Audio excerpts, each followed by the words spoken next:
नमस्कार। भारत की विदेश नीति के आधारभूत तत्वों में आज हम दूसरा महत्वपूर्ण तंत्र शांति की विदेश नीति पॉलिसी ऑफ पीस पर चर्चा करेंगे। भारत की विदेश नीति सदैव ही विश्व शांति की समर्थक रही है।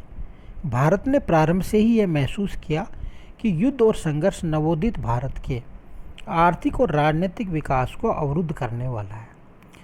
अगस्त 1954 में पणिकर ने कहा था कि भारत को इस बात की बड़ी चिंता है कि उसकी प्रगति को तथा सामान्य रूप से मानव जाति की उन्नति को संकट में डालने वाला कोई युद्ध न हो।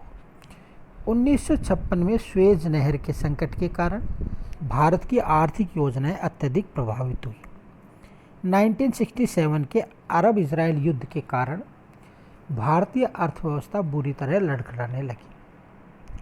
शांतिवादी नीति की घोषणा करते हुए पंडित जवाहरलाल नेहरू ने कहा था कि हमारी पहली नीति तो यह होनी चाहिए कि हम ऐसी भीषण आपत्ति को घटित होने से रोकें। दूसरी नीति इससे बचने की होनी चाहिए और तीसरी नीति भी स्थिति बचाने की होनी चाहिए कि युद्ध छिड़ जाए तो हम उसे रोकने में समर्थ हो सकें।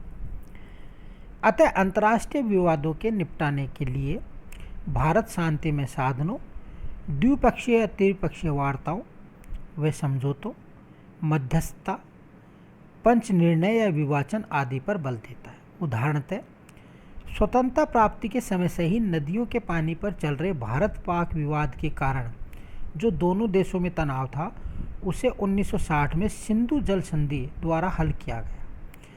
कच्छ के प्रश्न को लेकर 1965 में पाकिस्तान ने भारत पर आक्रमण किया तो भारत ने समस्या के शांतिपूर्ण हल के लिए त्रिसदस्यीय ट्रिब्यूनल स्थापित करना स्वीकार कर लिया और भारतीय जनता के कड़े विरोध के बाद भी भारत सरकार ने राजनीतिक कारणों से प्रेरित होकर और संबंधों को सुधारने के लिए ट्रिब्यूनल द्वारा दिए गए निर्णय को स्वीकार कर लिया। 1966 में ताशकंद समझौते में भी भारत ने पाकिस्तान को वे क्षेत्र लौटा दिए जो भारत की सुरक्षा के लिए आवश्यक थे। 1971 में भारत पाक युद्ध ने पाकिस्तान के प्रति सद्भावना का दृष्टिकोण अपनाया और 1972 में शिमला में द्विपक्षीय वार्ताओं पर बल दिया।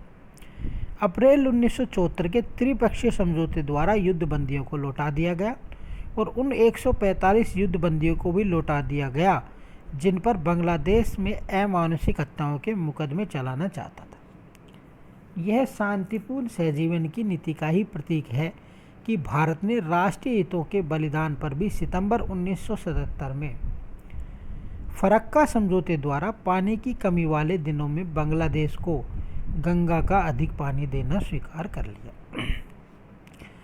भारत ने अन्य पड़ोसी देशों के साथ भी विवादों का निपटारा शांतिमय साधनों से किया है। श्रीलंका से चल रहे विवादों को शांतिमय तरीकों से हल किया गया।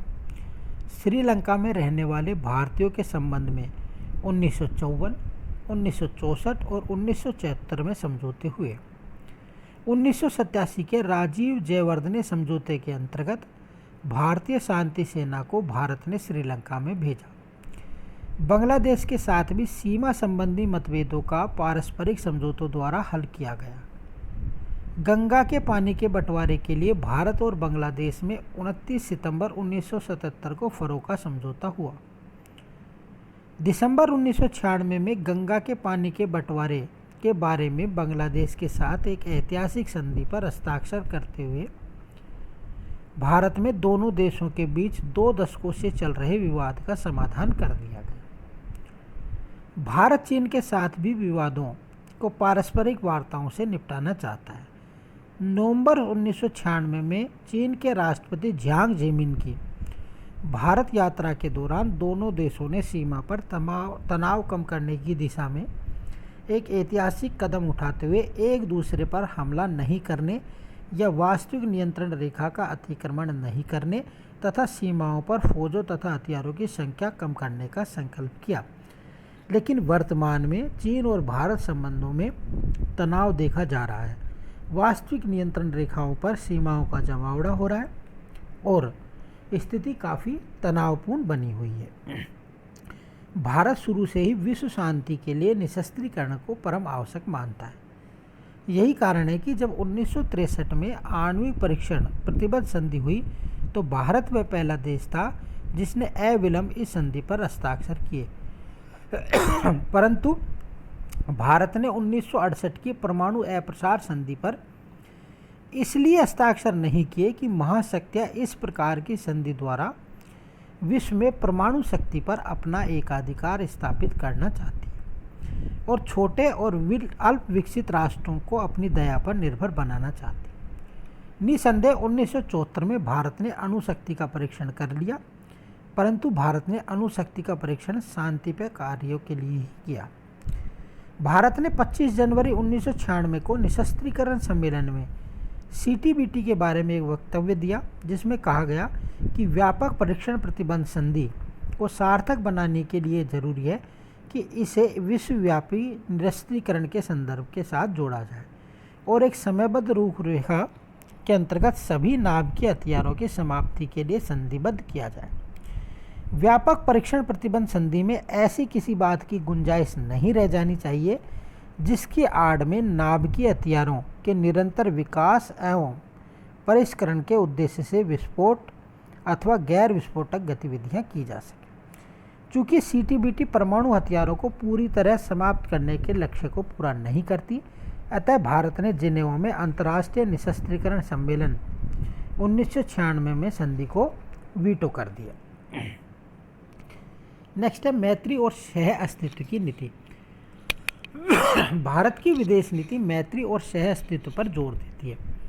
भारत की यह धारणा रही है कि विश्व में परस्पर विरोधी विचारधाराओं में सह अस्तित्व की भावना पैदा हो जाए।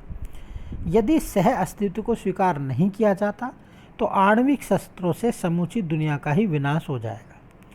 इसी कारण भारत ने अधिक से अधिक देशों के साथ मैत्री संधियां और व्यवहारिक समझौते किए। इन संधियों में भारत नेपाल संधि, भारत इराक मैत्री संधि, भारत जापान शांति संधि, भारत मिस्र शांति संधि, भारत सोवियत मैत्री संधि, भारत बांग्लादेश मैत्री संधि उल्लेखनीय है। पंडित नेहरू ने स्पष्ट कहा था कि विश्व में आज अलगाव के लिए कोई स्थान नहीं है। हम दूसरों से अलग रहकर जिंदा नहीं रह सकते। हमें या तो सहयोग करना चाहिए अथवा युद्ध। हम शांति चाहते हैं, हमारा वश चले, हम दूसरे राष्ट्र के साथ लड़ाई नहीं चाहते। चौथा, विरोधी गुटों के बीच सेतुबंध बनाने की नीति। भारत अपनी विदेश नीति द्वारा विश्व में परस्पर विरोधी गुटों के बीच सेतुबंध का कार्य करता रहा है।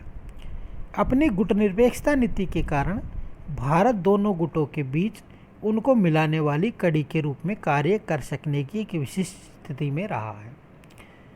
दोनों गुटों के मुकाबले भारत की आर्थिक स्थिति और सैनिक स्थिति काफ़ी कमज़ोर रही है, किंतु दोनों गुटों में शक्ति संतुलन होने के कारण उन दोनों के बीच विभिन्न अंतर्राष्ट्रीय विवादों के समाधान में मध्यस्थ का कार्य करने की दृष्टि से भारत की स्थिति बहुत उपयुक्त रही है।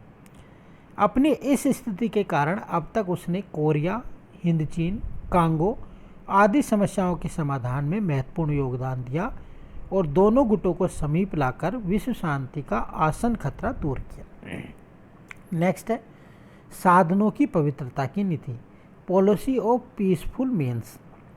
भारत की नीति अवसरवादी और अनैतिक नहीं रही है। भारत साधनों की पवित्रता में विश्वास करता है। भारत की विदेश नीति महात्मा गांधी के इस मत से बहुत प्रभावित है कि न केवल उद्देश्य वरन उसकी प्राप्ति के साधन भी पवित्र होने चाहिए। यद्यपि उनके सत्य और अहिंसा के साधनों को पूरी तरह नहीं अपनाया जा सकता, फिर भी भारत निरंतर इस बात का प्रयत्न करता रहा है कि अंतर्राष्ट्रीय विवादों का समाधान शांतिपूर्ण उपायों से किया जाए, हिंसात्मक साधनों से नहीं। राज्य अंतर्राष्ट्रीय शांति और सुरक्षा का, राष्ट्रों के बीच न्यायपूर्ण और सम्मानपूर्ण संबंधों को बनाए रखने का, संगठित लोगों के एक दूसरे के व्यवहारों में अंतर्राष्ट्रीय विधि और संधि बंधनों के प्रति आदर बढ़ाने का, अंतर्राष्ट्रीय विवादों को मध्यस्थता द्वारा निपटारे के लिए प्रोत्साहन देने इत्यादि का प्रयत्न करेगा। यदि साधनों की श्रेष्ठता में भारत का विश्वास न होता तो 1965 का ताशकंद समझौता व 1972 का शिमला समझौता कभी नहीं किया जाता। भारत ने न केवल पाकिस्तान के युद्धबंदी ही लौटाए, अपितु युद्ध में जीती हुई भूमि भी लौटा दी। भारत हथियारों का प्रयोग केवल आत्मरक्षा में ही करना उपयुक्त मानता है। भारत मानता है कि साधन अच्छा हो तो साध्य भी निश्चित रूप से ही अच्छा होगा। Thank you.